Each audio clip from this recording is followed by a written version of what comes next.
So a friend of mine sent me a message late last night, and I didn't read it until this morning. And I hold this person in high regard, and I hold that person in even higher regard now.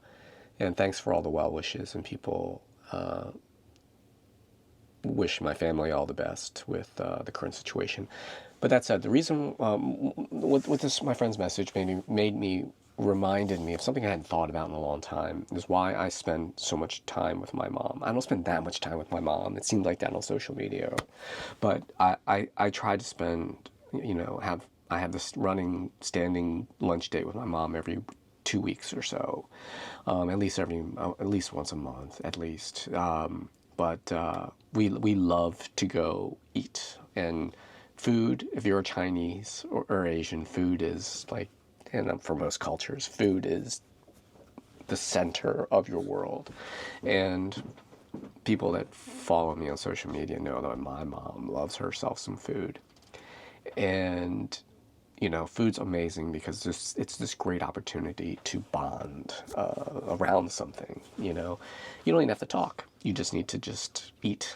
And one of the funny things is, and I'm sure it's in other cultures, is that first thing a Chinese person asks their child or someone they care about is, "Have you eaten yet?" It's like, "Nihoma, are you? Hello, how are you? Have you eaten?" The next thing is, it's like, "Hello." The next thing they ask you is, "Have you eaten yet?" But again, my friend's message made me remember why I spend so much time with my mom, and it's because at first it was guilt. So just let me roll back a little bit. Is that my father was a compulsive gambler, and he bankrupted himself probably about 15 years before he passed away. And it was obviously a incredibly traumatic experience for my entire family, but it was something that really was expected. We were hopeful that it wouldn't happen, but it was something that we were expecting. It's like watching a train wreck happen, and you know what the ultimate outcome is going to be, but you hope like at the last second they veer away or whatever. That didn't happen. He narrowly kept his home.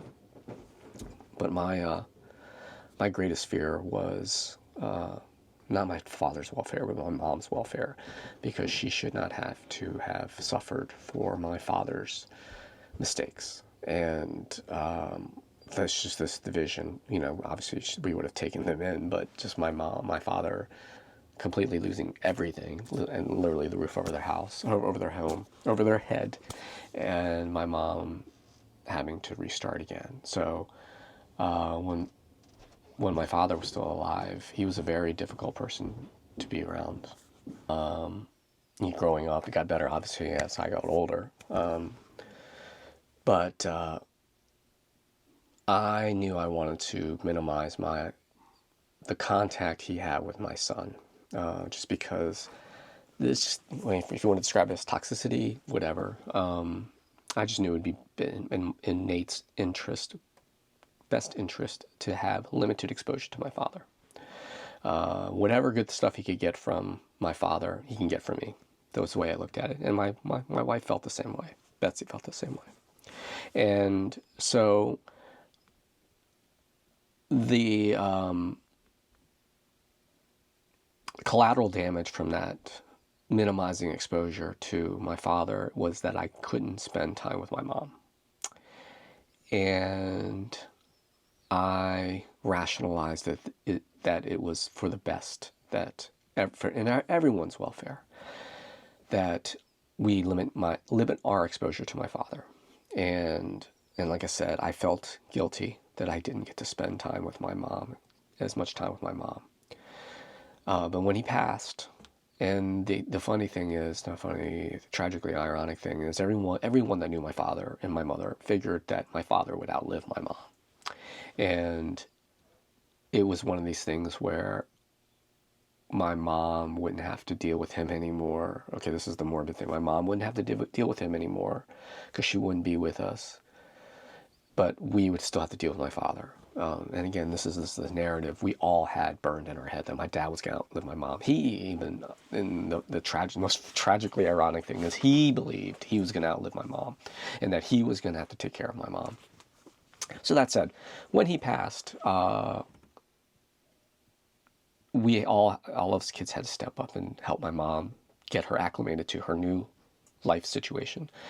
And that was great because I was able to spend time with my mom without this dark cloud hanging over our heads anymore.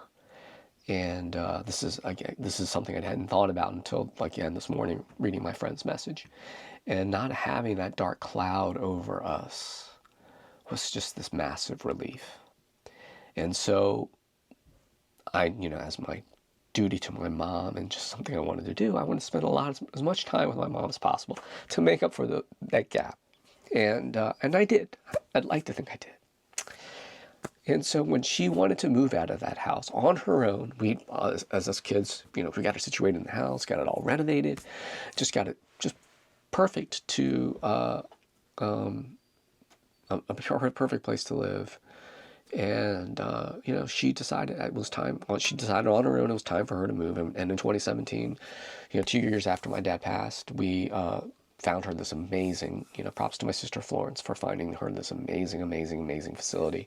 It's not even assisted. It's not assisted living. It is just a place where people over 60, 65 live, and it's in a perfect location in Rockville. You can walk to 10 million different things, and my mom thrives. She's thrived for the last 7 years, and it's walking every day and going grocery shopping and all shopping and all kinds of stuff. It's been great, and so now here she is in the hospital, and. She's had an amazing 9 years without my father. And she's had, I think, an amazing time with her children, her own children and her grandchildren. And, that dark cloud has lifted over our family. As horrible as that sounds, it's like it made me realize, like, what's different. And my son is coming home from college today because he wants to see his Anin, is what he calls, what we call the Chinese, we call our paternal grandmother. So he's coming up to see his Anin. We're going to go together as a family. And I really want him to see her before she starts to get worse. And I'm hoping she doesn't get worse, but realistically, she will get worse. And I'm hoping for him to see her while she's still very lucid, and she is. But it's just one of these things where you have to wonder, like, I guess it's outmoded, but the 5 steps of grieving, and there's guilt, and it's like not being able to not have spent enough time with the person that you're grieving for, and I'm going to have that, I know, and there's not enough time in the world and not enough energy, but I'd like to think I tried to make up for as much lost time as possible. So thanks for watching.